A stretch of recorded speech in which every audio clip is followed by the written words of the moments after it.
basically to understand how we are going with this referendum, what are the questions people are asking. There are a lot of multicultural communities who have not engaged with the process of referendum for several reasons. And some of the questions that I'm going to ask you today are more related to breaking down information about the referendum in simple words for our multicultural communities.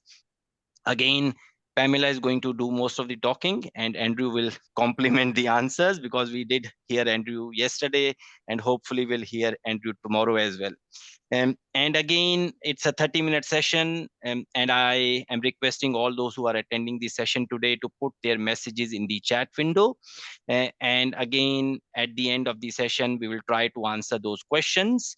But again, be respectful when you are putting your questions in the chat window. I would also like to bring this to the attention of all the attendees that the voting day is on 14th of October, Saturday. Voting is mandatory. If we do not vote, we pay an infringement notice of $120. No one wants to do that.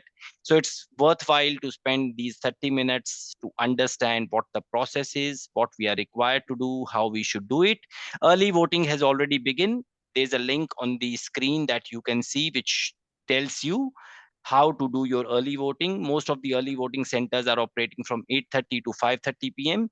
And again, if you click this link, put your postcode, it will take you to the early voting centers close to your postcode, right? We'll keep sharing this link. And again, just to be efficient, we have all the participants on a mute mode. Feel free to put your messages, your thoughts, your ideas in the chat window.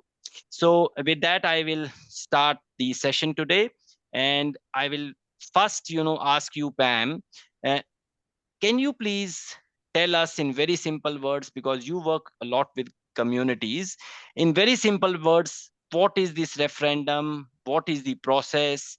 How the result is decided? Why do we need it? Thank you. Thank you, Harper, and thank you for having me here today, everybody. And as a First Nations person, Yori Yora Gana Kana, Tiangatha Pamela, let's say Yori Yora Gana Kana Winya, which is a bit of language in the Yori Yora Banarang language. It's important that we share language, but I also want to pay my respect to the lands that we're meeting on today, and pay my respect to the elders of the Wurundjeri people and of the Kulin Nation. Pay my respect to the elders past, present, and those emerging. I also acknowledge that this land was not ceded. It always was and always will be Aboriginal land. Referendum for First Nations people. So I'm sure that there is a technical definition of what a referendum is. It's quite dull. It's basically a vote that makes a change to the Constitution, is a short answer. But for First Nations people, this is a lot more than just a vote in the Constitution. This is an opportunity to have our voices heard. This is an opportunity to right the wrongs of the past. And in the past, unfortunately, we were, as many of you have come from countries that are also colonized. My ancestors lived on this land. The difference between the colonization of Australia and other countries is that this land was deemed to be terras nullius, which means no man's land, and they didn't have to negotiate with our ancestors. And that's what really makes a big difference for today for First Nations people. We are significantly behind in nearly every metrics that you can have. So we die younger. Our children don't live as well. They don't stay in school as long, and we have a suicide and a diabetes epidemic, which is something that we should be very, very worried about. It is about fixing those things. We're not blaming people. We're not saying it's anyone's fault. But what we're saying is, please, can you listen to us when you're making laws about us? And can you please talk to us about those things? So some of you may not be aware, but there was policy years and years, 200 years ago, 200 plus years ago when colonization occurred, where they decided that we call ourselves blackfellas, where blackfellas would have been better off living the white way. And so there was a policy called the assimilation policy, which was designed to breed us out. So my ancestors were not permitted to marry other Aboriginal people. We were not permitted to speak our language. We were not permitted to participate in our culture. Now, all of you know how important culture and language is, which is why it's really important that we speak as much as we can, because our ancestors are listening to us. So we like to speak as much as I can. So I do it as often as I can. And that's what it means to First Nations people. That's why we're really passionate about it. The process is pretty simple. It's asking all Australians, everyone who lives on this land, to accept our invitation, to move forward, to make our lives better, and to come together as one country. That's the invitation. It is a generous invitation. It is nothing more than that. We're not taking anything. We don't get anything. It's an invitation, and the process is simple. Please vote yes. You write yes in the box on the paper. It is a simple question. Do you think that our ancestors, myself, should be recognised in the Constitution as the first people of this country? That's the question. The answer, we hope, will be yes. And the process is that, the outcome is determined by majority of voters in the majority. So there's two hurdles. First of all, we have to get majority of the Australians to agree to it.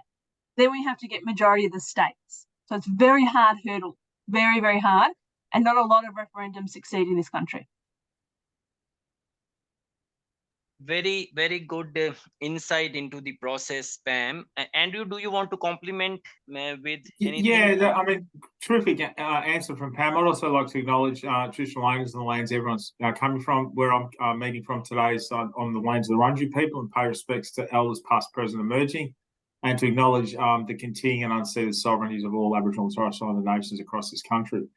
So yeah, terrific answer from Pam. I just reiterate a couple of points that there's a lot of noise in this campaign. There's a lot of misunderstandings, a lot of myths, and there's frankly a lot of outright lies in this campaign. But when you cut out all that noise, it boils down to three simple things: recognition, to recognise the longest continuing culture in the history of this planet; listen to Indigenous people give advice on matters that impact their lives, like health and education, housing, and better results, because all the clear community examples, academic analysis, policy research, all that over many, many decades, both in Australia and overseas, clearly shows that when Indigenous people have a say in the matters that impact them, you end up with much better policies and processes as a result. That's just clear, uncontrovertible facts. And why it needs the Constitution is because in the 56 years since the federal government's had the power to legislate for Aboriginal people since 1967, there's been a number of advisory bodies set up through legislation only for them to be abolished by the next government coming in. So Aboriginal affairs for 5 decades have been used as a political football by both parties. And so to put in the Constitution protects that voice and to enable us a consistent, sound, expert advice from people with lived experiences to the government of the day about matters that impact them. That's all it is. There's nothing more. It's got nothing to do with submarines or parking fines or whatever the other things that people believe. It's simply to give better advice. And so what I've often said at the many events I've spoken across Australia, if it's in the regions, if it's to multicultural communities, if it's to at old age centres, is would you like to have your opinions reflected in the advice being given to governments about matters relating to multicultural issues, to rural Australia? And of course, no one wants a bunch of non-Indigenous old men standing in Canberra making policies for the rest of the country. So there are so many other advisory bodies in Canberra, but there's not a specific body for Indigenous people, and that's why it's such a simple proposition, but it'll have a profound impact across this country to have a voice to Parliament. Thank you, Andrew. That was well complimented. Now, Pamela, my other question is, people are always afraid of change. And I think, when you talk about a constitutional change, they think as if, the world will change for them. Are you able to summarize for us what will change and what will not change? Yeah, absolutely. So in short, for most people's lives, nothing at all will change. Nothing at all will, there'll be no change for most people. The most significant change will occur for First Nations people, so Indigenous people of the country, where we will have a dedicated representation that has to talk with First Nations people in government. But that will be the most living people, everyday people, nothing changes at all. However, I do think that there is a good opportunity to make things better also for other smaller migrant groups as well. because if things are done for First Nations people, then it's going to lift the bar, basically. So when you start to look after the people who are most vulnerable, by the follow-on effect of that is that everybody benefits from that, because you're lifting the bar, you're lifting things up higher. And so that, I think that's what will change for everybody, is and good policy coming in for First Nations people will be another positive change. And then consultation about how it's best to implement policies, or how it's best to work with all communities, because as many of you will know, in different countries there's often different community groups, and we have that amongst First Nations, so we call them mobs. And so different mobs have different cultural importances, they have different cultural practices, that we share a lot of similar practices, but we also have a few nuances that are different from mob to mob. And so it's important that we're consulting mob to mob as well. But I would also mention as well, I don't know if you got this in a question later, but I will say this now. In Victoria, we already have a voice structure, and most people don't even know about it. The only people that really know about it is First Nations people, because that's the people that's who it helps. It's called the First Peoples Assembly. You're more than welcome to Google that. And the First Peoples Assembly is now into its second round of elections, and we have elected, I think, 25 representatives in Victoria. And we vote on it. First Nations people in Victoria, we register and we vote, and we get the opportunities to elect our representatives for each different section. And they consult with the state government here in Victoria. And we've seen some really good policies come out of that, some housing policies.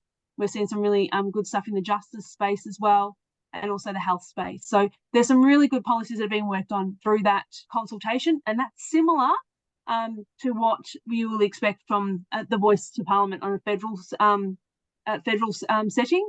But it's most definitely something that most people don't know about, because it doesn't actually affect them. Thank you, Pamela. Andrew, would you like to, relate my question of what will change and what will not change in context of maybe the advisory body? Because the audience at times, is scared. What will be this advisory body? Would it mean we are going to pay more taxes? Would it mean that, our rights will be taken away? Would it be talking? So what it won't do is it won't take anyone's land. It won't increase taxes. These are all absolute lies. And the same sort of things happened 30 years ago with the native title debate. The people said they were going to lose their land, and that never happened. It's just complete lies. But what will happen, as Pamela said, is it will have better outcomes for Indigenous peoples in health and education, because it'll have people on the ground in communities giving good advice to governments. The governments will have a better understanding of what needs to be spent. It will also be cost effective for people who are concerned about budgets. It'll actually save money, because you won't have all this waste coming from governments in Canberra spending money that's not appropriate. So it'll actually save money. It'll be a very good thing for the country. And whilst I agree with Pamela, whilst this isn't really going to impact upon non-Indigenous people in one way, it will in the other, because I think just like I've led reconciliation action plans at organisations for a number of years, and whilst there's a focus on obviously improving Indigenous employment and engagement in Indigenous businesses, it also makes the organisation better. And so I think the voice will make a country stronger, because you'll have 65,000 years of Indigenous wisdom and Indigenous knowledges helping to give advice on a whole range of critical public policy matters for the country. So I think it'll have a great benefit for the country. And as Pamela said, most non-Indigenous Victorians have no idea that we actually have a First Peoples Assembly in Victoria, and that, as Pamela says, is doing some fantastic work. They also set up the Electoral Justice Commission, which is Australia's first truth-telling body, and that's doing some outstanding work in the areas of criminal justice and out-of-home care. So other states are already looking at similar models. We now obviously, but the difference is in this referendum on Saturday is it's a national model. But totally agree with Pamela. It's going to have massive upsides, and it's just such a simple but modest proposal. And frankly, I'm absolutely appalled that such a generous invitation the Elders Statement from the Heart to walk together with Indigenous people with a voice to Parliament has turned into such a divisive campaign. But it's a really critical thing, and sorry if this is going to be brought up later, Harpreet, it's not a Labor versus Liberal, because those who support the voice are Labor, Green, Teals, and many Liberals. The one Liberal Premier in Australia, and Tasmanian Premier, supports the voice. The people oppose the voice. This says a bit. It's One Nation, the Nationals, and some right-wing members of the Liberal Party. There's a lot of Liberal Party members who support the voice. So it's not a party political thing. It's not a divide between Labor and Liberal. It's a divide between right and wrong. Thanks, Andrew. That's a very excellent background again. Pamela and Andrew, I mean, you are connected with a lot of organizations who are working for the referendum, for the Yes campaign. Are you able to tell us a few names of corporates, universities, advisory bodies, different organizations that are actually supporting the voice? Yeah, absolutely. Sorry, do you want to go first, Andrew? Oh, no, you go first, Pamela. That's fine. Yeah. Well, absolutely. So there's some really big, like Coles Supermarket, Woolworths Supermarket, a huge big corporate organisation supporting the voice. There's also the AFL is also supporting, so the Football League. There's huge big corporations all around the country. Even Qantas, our major airline. A lot of the banks are also supporting the voice. All of the unions. So I don't know if anyone's a union member, but I know I'm part of the financial services union, and they're heavily supporting the union. A lot of like I said, a lot of the banks, a lot of the institutions, so investment areas are also supporting the voice. It is seen as something that is so banks are supporting it. I'm not sure about mining companies. I haven't actually, but I think Rio Tinto's come out supporting it. Rio Tinto supports it. BHP supports it.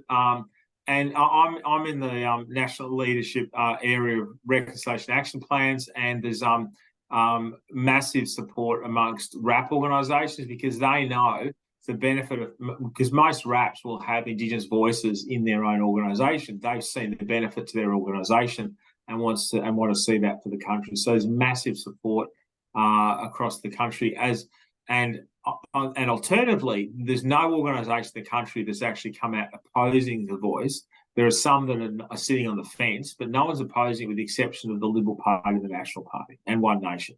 They're pretty much in the minority. I'd also like to add to that some significant elders have also come out. So those that are working on, especially First Nations groups, and I'm sure Andrew you agree, working on Naarm or Wurundjeri country, which is the elders there, Wurundjeri, have been hesitant to come out, especially a lot of the Aboriginal organisations, in support, because it would be rude to go against the elders of that area. And the elders came out, I think, a fortnight ago. The Wurundjeri elders came out with a statement saying they are supporting the voice. So that now means that Aboriginal organisations working on Wurundjeri land can now come out with their statements. But because it'd be rude, as I'm sure culturally, and many of you might understand, but it's quite rude to step out and say something against that might offend elders that you're operating on their land, their country. Then it's polite to sort of make sure that you're working with those elders in especially when you're working on Aboriginal matters. So it was important for them to come out first, and also the First Peoples Assembly is also heavily supporting it. Thank you, Pamela. The other thing to mention, sorry to jump, the other thing to mention about support from Indigenous people is there are some Indigenous people who don't support it, and that's fine. That's their right. They've got every right to do that. But what I really think is important as non-Indigenous people, we need to not use the fact that some Indigenous people oppose it as an excuse for us to then oppose it. The clear data from multiple surveys by Reconciliation Australia and other organisations, between 80 and 84% of Indigenous peoples across the country support the voice. That's a massive amount. When we see an election between Labor and Liberal and one party wins with 54%, it's said that's a landslide with 54%. So goodness knows what 84% is. So that's a massive. No other public policy in the country has that level of support from a particular group of people. So that is an overwhelming mandate from Indigenous Australia for the voice. And thank you, Pam and Andrew. Again, Karandeep has put a list in the chat window on companies that are supporting the Voice campaign, Voice to Parliament campaign. And thanks, Andrew, for reading my mind and answering how many Aboriginal groups are actually supporting it. Thanks for that. We have a very interesting question from one of our organizers. The question is, could you please explain what is the Uluru Statement? Who wants to go with it? Go to answer this. Yeah, so the Uluru Statement was actually formed in 2017. It was done by a gathering of First Nations elders from all around the country. They came together and they decided that they needed to start to make things better for First Nations people, because things are pretty awful, especially in Central Australia. It's people are living in less than poverty. I don't know how to describe it really, but it's pretty awful. And to make sure that we can make a better future for our children, basically. And so it was a huge, big conference. It went for a few days, and there was a lot of debate and a lot of conversation. And basically what came out of that debate is that something needs to change, and that the most important thing is that we have a voice, and we have a voice to government that the government has to listen to. So the Uluru Statement is what was actually agreed to at that meeting. It is a one-page document. The Uluru Statement, it is actually a really beautiful piece of writing. It actually also really describes, I think, the beauty of the culture of our First People and what we're wanting to share. It is the invitation. It is saying, let's walk together. Let's make life better. Let's do things. Let's basically draw a line in the sand and say, let's go forward from here, and let's do it together. And it is by all means an invitation. And I would encourage you to, if you can, take a few moments to read it. It's only a one-pager. It's not a very long document or piece of writing, but it is actually a really beautiful, almost poetic piece of writing. So yeah. Completely agree with everything Pamela said. I find it very emotional. I've read it numerous times. I was at a big online seminar today organised by Reconciliation Australia, where we were talking to a number of RAP organisations, and one of the RA staff read it out. And every time it's read out, it's very moving. It's a beautiful invitation. Completely support Pamela's request for everyone to read it. It's extraordinarily generous as an invitation to the Australian people. Other previous statements from Indigenous leaders over the last 50, 60 years have been directed at governments or to the King or Queen of England. This is the Australian people, an invitation to walk with Indigenous people for three key elements of voice, treaty and truth. And the first element is voice, and that's what Anthony Albanese committed to. It's really important because for many Australians, the first time they ever heard about the Uluru Statement or a First Nations voice was when they saw Anthony Albanese do his acceptance speech. But he didn't create it. It's not Anthony Albanese's voice. It's Indigenous leaders. Over many, many years, there was lots of discussion about how to have Indigenous people recognised in the Constitution. There was lots of dialogues across the country. And as a result of all these dialogues, Indigenous leaders were asked, to be recognised in the Constitution, how do you want to be recognised? And the answer from all these leaders, all these elders was, we don't want to just be recognised as some sort of symbolism. We want to be recognised through a voice. So this has all come from Indigenous-led, and that's critical. So the opposition in the no case by calling it Labor's voice or Canberra's voice is being very, very mischievous. It's actually an Indigenous voice, and it's clearly articulated like that. We have another. Sorry, go ahead, Pamela, please. The only thing I would add to that as well is the original design of this voice was actually done in consultation with the Liberal Party. Yes, yeah, absolutely, yeah. Okay, we have another very interesting question from Karandeep. Are the polls accurate in your view? The support for voice is sitting close to 40% according to all major polls. What do you think? The only poll that really matters is election day. Yeah.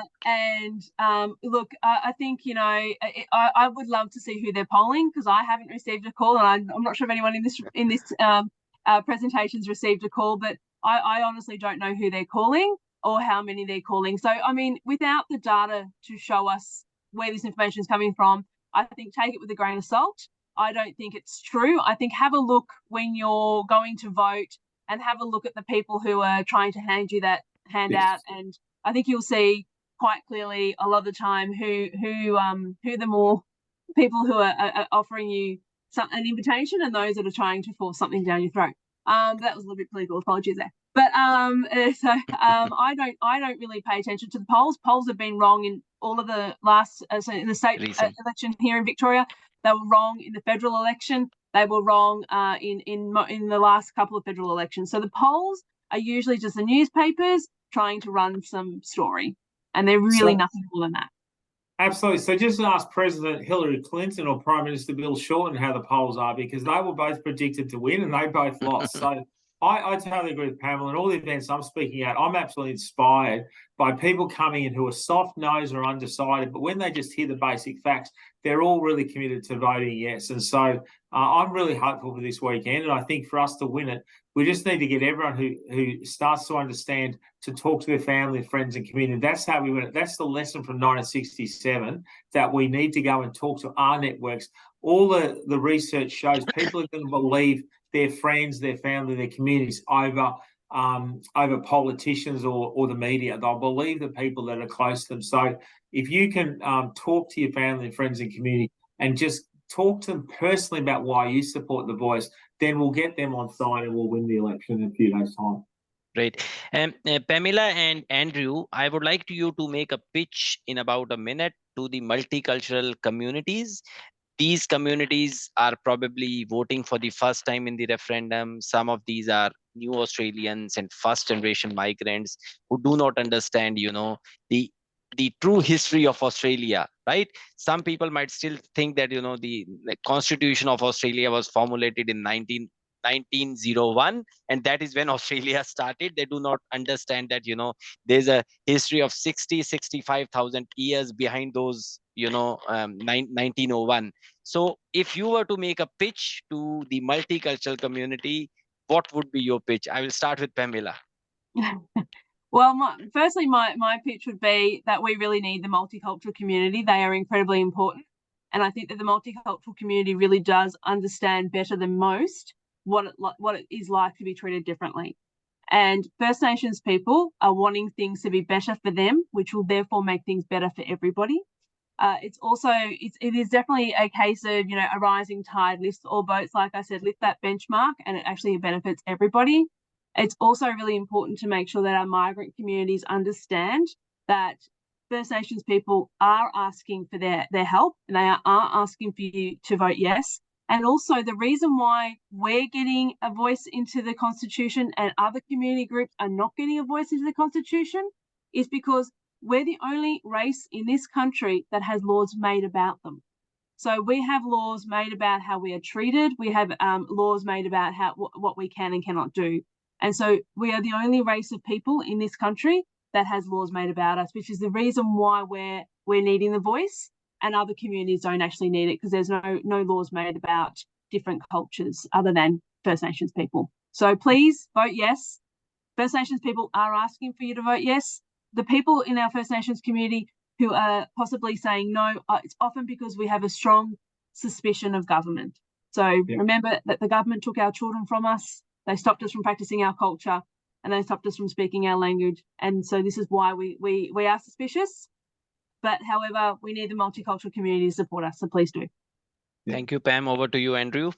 Yeah, so in all the events I've been travelling across the country for, the group of people that I'm most optimistic that's going to get us across the line is all the events that I've been doing with multicultural communities. So as Pamela said, multicultural communities are much more likely than English descendants to understand about racism and prejudice and not having a voice. So we're calling on multicultural communities to really understand what's being asked. It's a modest proposal, will have a profound impact. It's going to recognise the knowledge and wisdom of 65,000 years, which is the longest continuing culture on the face of this planet, in policies that will impact upon Indigenous lives. It'll make the country better, and it won't impact negatively on any case at all. It will reduce finances and will make better policy outcomes.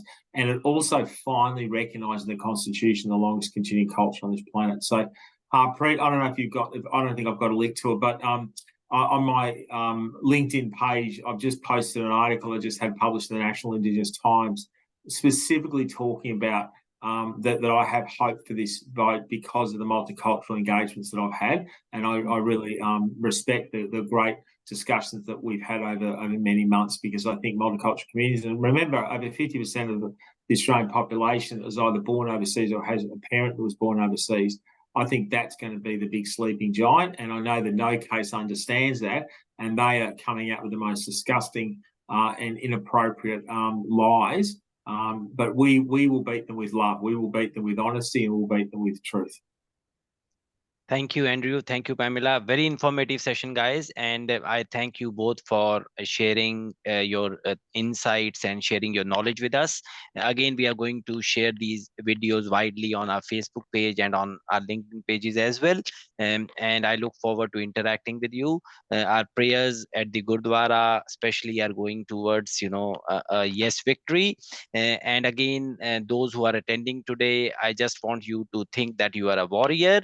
And again, warriors will always face a lot of challenges. Let's get the weapon of knowledge. Let's pick up our phone, maybe call 10 of our friends, and you will find that 9 of them have no idea of what the campaign is about, what the voice referendum is, and they will sign up to vote yes within 5 to 7 minutes of your honest, compassionate discussion with them. This is what I have experienced over the last 20 days. I've been calling 10 families daily, and all of them have promised that they're going to vote yes. So let's join hands and make this a big success.